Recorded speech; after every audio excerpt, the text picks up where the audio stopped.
नमस्कार, एक न्यूज 24 देख रहे हैं आप और मैं हूं आपके साथ तान्या सिंह। बिहार में एक बार फिर सवाल उठ रहा है कि क्या चौकीदार संघ का आंदोलन सरकार द्वारा दबा दिया जाएगा। 21 जनवरी को पटना में प्रस्तावित उस बड़े आंदोलन से पहले चौकीदार समाज आशंका जता रहा है कि उनकी आवाज को भी लाठियों और पुलिसिया दमन के जरिए दबाने का प्रयास किया जाएगा। पिछले आंदोलनों में चौकीदार समाज ने कई बार अपने हक और अधिकारों के लिए सड़कों पर उतरकर प्रदर्शन किया, लेकिन हर बार उनके प्रयासों को कुचल दिया गया है। आंदोलनकारियों की आवाज को सुनने की बजाय सरकार ने लाठीचार्ज और पुलिस बल का सहारा लिया। बता दें कि यह स्थिति केवल चौकीदार समाज तक सीमित नहीं है।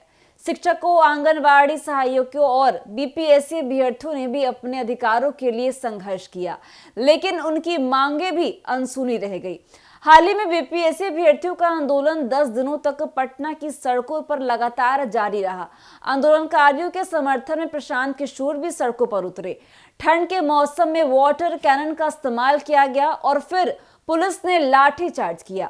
सरकार का कोई भी अधिकारी आंदोलनकारियों से मिलने या उनकी समस्याओं को सुनने नहीं पहुंचा। यह घटनाएं साफ संकेत देती हैं कि सरकार आंदोलनों को कुचलने के लिए किसी भी हद तक जा सकती है। चौकीदार समाज अब 21 जनवरी को पटना में बड़ा आंदोलन करने की तैयारी कर रहा है। हाल ही में पटना की सड़कों पर जो तस्वीरें सामने आई हैं, वे चौकीदार भाइयों को चेतावनी देती हैं कि आंदोलन के दौरान उन्हें सतर्क रहने की काफी ज्यादा जरूरत है। पिछले आंदोलनों के अनुभव बताते हैं कि सरकार अपने खिलाफ उठने वाली हर आवाज को दबाने की रणनीति अपनाती है। यह स्पष्ट है कि बिहार में दमनकारी नीतियां नई नहीं हैं। सरकार बार बार यह दावा करती है कि पुलिस शांति से काम कर रही है, लेकिन सड़कों पर जो तस्वीरें और वीडियो सामने आते हैं, वे कुछ और ही कहानी को बयां करते हैं।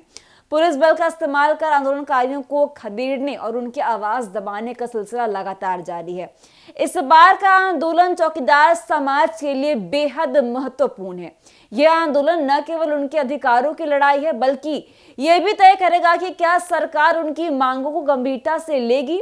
सवाल यह है कि क्या उनकी आवाज नीतीश सरकार तक पहुंचेगी या यह आंदोलन भी पहले की तरह दमन का शिकार बनेगा। चौकीदार समाज को इस आंदोलन में पूरी तैयारी और सावधानी के साथ उतरना होगा, क्योंकि सरकार की ओर से दमनकारी नीतियों का सामना करने के लिए उन्हें सतर्क रहने की आवश्यकता है। बिहार में लगातार जो हो रहे आंदोलन ने यह साफ कर दिया है कि राज्य में कई वर्ग अपनी मांगों को लेकर संघर्षरत हैं, लेकिन सरकार का रुख दमनकारी और अनसुना करने की वाला है। 21 जनवरी का यह आंदोलन चौकीदार समाज के लिए एक महत्वपूर्ण मोड़ साबित हो सकता है। अब देखना यह होगा कि सरकार उनकी मांगों को स्वीकार करती है या इसे भी दबाने का प्रयास करती है। इस सवाल का जवाब आने वाले दिनों में ही मिलेगा। तो फिलहाल के लिए बस इतना ही। ऐसे अपडेट्स के लिए बने रहिए हमारे साथ और देखते रहिए न्यूज़ 24। धन्यवाद।